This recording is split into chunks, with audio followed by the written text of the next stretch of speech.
Next question number 4 क्या कह रहा है, द सर्कल, एक सर्कल की इक्वेशन दे रखी है, दो सर्कल की इक्वेशन दे रखी है, x माइनस 1 का whole square plus y minus 3 का whole square is equal to r square, and second दिया हुआ है x square plus y square minus 8x plus 2y plus का 8 is equal to 0, intersect at two distinct point कह रहा है। तो ये दो अलग अलग पॉइंट पे क्या कर रहा है, इंटरसेक्ट कह रहा है। Which of the following is correct, यहाँ पे तो दो सर्कल आपस में क्या कर रहे हैं, इंटरसेक्ट कर रहे हैं, वो भी टू डिस्टिंक्ट पॉइंट पे। इस तरह से कुछ यहाँ पे डायग्राम बनाएगा।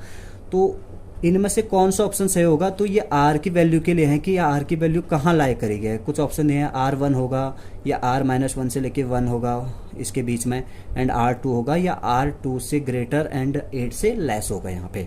तो पहला देखो यहाँ पे हमारे पास क्या है, फर्स्ट सर्कल की equation x minus 1 y minus 3 and is equal to r square. तो हमारे पास जनरल इक्वेशन क्या होती है, x माइनस एस का whole square plus y minus k का whole square is equal to r square. ये हमारी सर्कल की जनरल इक्वेशन है, जहाँ पे h और k होते हैं यहाँ पे सेंटर ऑफ द सर्कल। तो यहाँ पे सेंटर इस केस में कितना आ रहा है, 1 एंड 3 आ रहा है, तो ये मैंने ले लिया। सेकेंड इक्वेशन है हमारे पास सर्कल के एक्स स्क्वायर, तो मैंने इसको परफेक्ट स्क्वायर बना रखा है। जैसे इसके साथ ये परफेक्ट स्क्वायर बनाना आपको आता होगा। यहाँ पे ये एक्स, ये 2, इसको 2 से डिवाइड करोगे तो कितना आएगा, 4, 4 का स्क्वायर। तो 16 मैंने ऐड भी कर रखा है और 16 यहाँ पे माइनस भी कर रखा है। सिमिलरली इसको भी परफेक्ट स्क्वायर बना रहे हैं, कुछ इसी फॉर्म में बना रहा हूँ इसको। सर्कल को जनरल इक्वेशन, यहाँ पे सर्कल की जनरल इक्वेशन के फॉर्म में हम इसको कन्वर्ट कर रहे हैं। तो ये हमारे पास y square plus 2y plus का 1 हो जाएगा। यहाँ 1 ऐड कर रखा है तो माइनस भी करना पड़ेगा पूरी इक्वेशन में। तो ये किसका परफेक्ट स्क्वायर बनना है, x माइनस 4 का, ये y प्लस 1 का होल स्क्वायर। इसको सॉल्व करोगे तो 9 आएगा, उधर जाके ये पॉजिटिव 9 हो जाएगा। तो ये माइनस का 4 1, तो इसके क्या होंगे सेंटर 4 और ये माइनस का 1। तो सर्कल 2 की इक्वेशन जो थी उसमें से हमारे सेंटर क्या आया, 4, -1। ठीक है, तो दोनों सेंटर के बीच की मैंने क्या निकाली कि डिस्टेंस। ये अलग अलग सर्कल बना रखे, ऐसा नहीं है, डायग्राम कुछ इस तरह से था। अब दोनों यहाँ पे डिस्टेंस निकाले कि C1 C2। अब डिस्टेंस फॉर्मूला हमें पता है x2 माइनस x1 का whole square plus y2 minus y1 का होल स्क्वायर। तो 4 माइनस का 1 का होल स्क्वायर एंड -1 -3 का होल स्क्वायर। तो कुछ इस तरह से 5। तो दो सर्कल के बीच की जो सेंटर के बीच की डिस्टेंस है वो कितना आ रहा है, हमारा 5 आ रहा है। और ये बात हमें पता है कि जो डिस्टेंस होता है दोनों रेडियस के डिफरेंस से बड़ा होता है यहाँ पे। तो d greater than R1 minus का R2। अब यहाँ पे R1 तो हमें देखो, मैंने पहले वाले सर्कल के लिए R1 लिया है, तो इसको तुम R भी ले सकते हो। और दूसरे वाले का हमारे पास ये रेडियस तुम आसानी से निकाल सकते हो। इस 9 को 3 का स्क्वायर भी लिख सकते हो। तो ये R कितना आया, सेकंड वाले सर्कल का 3 आया यहाँ पे। तो यहाँ पे मैंने क्या लिया है, तो डिस्टेंस तो 5 आया था, R1 और R2 की जगह क्या आया हमारा 3 आया। 3 को इधर लेके आओ, या तुम्हें इनइक्वालिटी सॉल्व करनी आती है तो क्या आ जाएगा, ये 8 ग्रेटर देन R1। एंड हमारे पास सेकंड केस क्या होता है कि जो D होता है वो होता है less than R1 plus R2, यानी कि दोनों सर्कल के रेडियस का अगर हम जोड़ दें तो वहाँ पे क्या होगा, जो D आएगा उनके बीच का जो डिस्टेंस थी वो छोटा आएगा इन दोनों के एडिशन से। तो D की जगह 5, R1 और R2 की जगह हमारा 3 आया। तो इस केस में क्या आ रहा है, R1 इज ग्रेटर देन 2। तो केस क्या बनना है, एक तो आ रहा है R1 इज लेस देन 8 और दूसरा आ रहा है R1 इज ग्रेटर देन 2। या R1 को R ले सकते हो, क्वेश्चन में R है। तो हमारे इस केस में कितना आ रहा है, R is greater than 2 and less than 8। तो इसमें ऑप्शन तुम्हें दिख रहा होगा, option number D। Option number 4 हमारा क्या होगा, करेक्ट होगा। नेक्स्ट हमारे पास क्वेश्चन नंबर 5 है, बहुत आसान क्वेश्चन है। यहाँ पे मे भी शायद BSc वगैरह में आपने बहुत सारा करा होगा इस तरह के क्वेश्चनों को। पार्शल का है। If v is equal to कह रहा है कि x square plus y square plus z square की power -1/2, then x del v upon del x plus y del v upon del y and z plus z del v upon del z किसके equal होगा। तो बहुत आसान है, तो मैं del v upon del x निकालो यहाँ से। तो इसका एक्स की पावर n वाला -1/2 आगे आएगा, मैंने डाइट कर रखा है। और उसकी पावर -1/2 माइनस का 1, और फिर ये पूरी चीज़ तो x नहीं है, इसका दोबारा कर लोगे तो x के कितना हो जाएगा 2x। y और z यहाँ पे पार्शियल डिफरेंशिएशन में क्या होता है, वो कांस्टेंट टर्म होता है।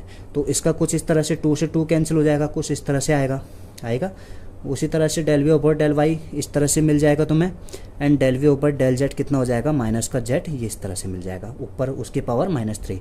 अब तुमने क्या करना है, इस del v open del x को एक्स से मल्टीप्लाई करना है। तो ये एक्स ऑलरेडी था, x into x x square, यहाँ y वाले को करोगे तो वाई स्क्वायर जेड स्क्वायर, सब में ये चीज़ कॉमन है तो मैंने ये चीज़ क्या ले रखी है, सब में कॉमन, और यहाँ क्या आएगा x square plus y square plus z square.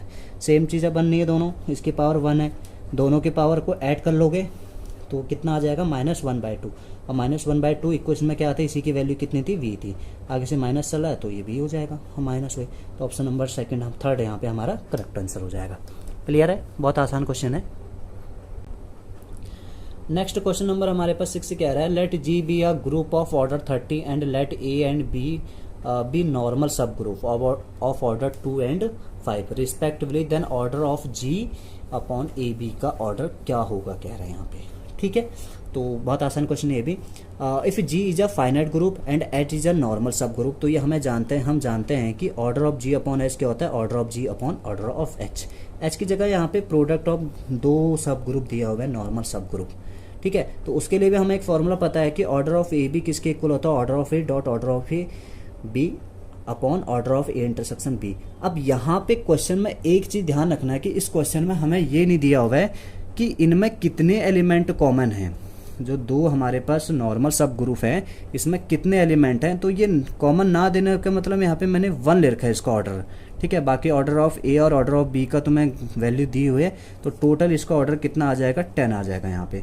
इस फॉर्मूले में अप्लाई कर लो, यहाँ पे ये क्या हो जाएगा, order of G upon order of A B, G का ऑर्डर 30 और इसका कितना दिया हुआ है 10 दिया, तो इसका ऑर्डर कितना हो जाएगा 3 हो जाएगा। ऑप्शन नंबर सेकंड इसका करेक्ट।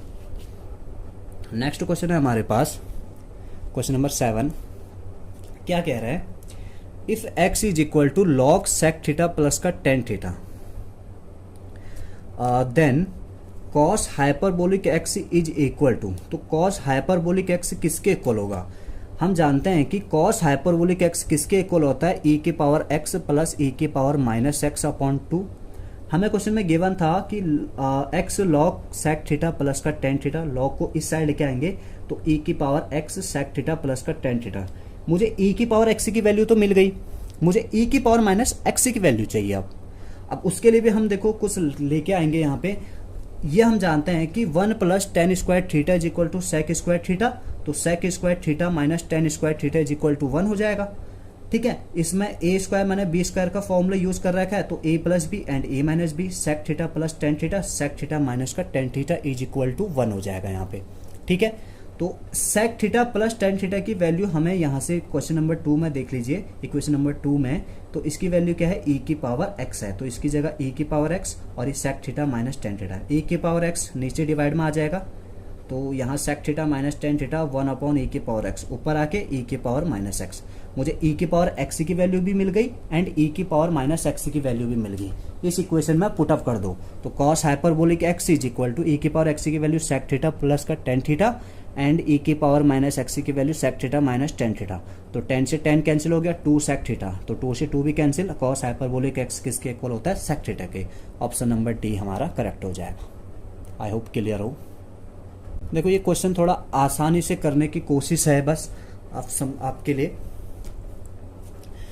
नेक्स्ट क्वेश्चन नंबर 8 हमारे पास क्या कह रहा है कि a particle moves along a curve with parametric equation x is equal to t cube minus 2, y is equal to t square plus t and z is equal to 2t plus का 1, then component of its acceleration at x is equal to 1 in the direction of i minus j plus का k।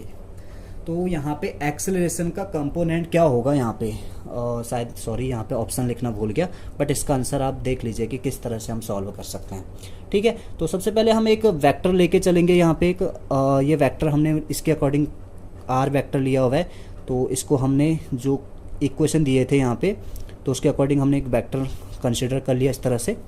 यहाँ पे vector इस तरह से consider किया जाता है, तो इस तरह से हमारे पास लिख सकते हैं एक्स आई प्लस का वाई जे प्लस जेड के, यहाँ पे इस तरह से लिखा हुआ है। एक्स की वैल्यू ऊपर से पुटअप कर लेना। वेक्टर वेलोसिटी हम कैसे निकालते हैं, इसी वेक्टर को हम क्या कर लेते हैं, टी के रिस्पेक्ट में डिफ्रेंशिएट कर लेते हैं, तो ये रिजल्ट मिलेगा। और टी किस पे कह रहा है कि टी इज इक्वल टू 1 पे, तो टी की जगह 1 रखना, तो एक तुम्हें यहाँ पे वेलोसिटी वेक्टर मिल जाएगी, यहाँ पे वेक्टर वेलोसिटी मिल जाएगी। ठीक है, अब एक्सेलरेशन क्या होता है, यहाँ पे एक्सेलरेशन इस वेलोसिटी को डिफ्रेंशिएट कर लीजिए, और तो इसी को हमने क्या कर रखा है यहाँ पे डिफ्रेंशिएट कर रखा है 60 माइनस का आई प्लस 2j, ये तो जीरो हो जाएगा यहाँ पे, ठीक है, कुछ चीज़ है नहीं। तो यहाँ से एक्सेलरेशन भी मिल जाएगा एक t इज इक्वल टू 1 पे, तो एक्सेलरेशन भी आ जाएगा हमारे पास, एक वेक्टर आ जाएगा एक्सेलरेशन वेक्टर। अब इसी एक्सेलरेशन, अब यहाँ से मैंने क्या करा है, यहाँ पे एक यूनिट वेक्टर निकाला हुआ है, जो डायरेक्शन तुम्हें गिवन था इसका यूनिट वेक्टर निकाल लीजिए। तो r अपॉन मॉड r इसका होता है फॉर्मूला, तो ये हमारे पास यूनिट वेक्टर आ चुकी है, ठीक है। हमें ये तो निकालने की ज़रूरत नहीं है, वैसे ये निकालना है क्योंकि उसने कंपोनेंट ऑफ एक्सेलरेशन पूछा हुआ है। तो a की जगह आप रख लीजिए, यहाँ पे a की वैल्यू 6i प्लस का 2j है, एंड यूनिट वेक्टर यहाँ पे हमारे पास, इसको यूनिट वेक्टर को a ले लीजिए r की जगह, ठीक है। तो यहाँ पे हमारे पास यूनिट वेक्टर i माइनस 2 है, तो यहाँ पे डॉट प्रोडक्ट 6i माइनस का 2j, k के साथ है नहीं तो जीरो हो जाएगा, अपॉन √3, 6 माइनस 2 4 अपॉन √3। तो यहाँ पे कुछ ऑप्शन थे, यहाँ पे देख लेना, ये इस क्वेश्चन का ऑप्शन मैंने लिखे नहीं है। आई होप कि ये क्लियर हो।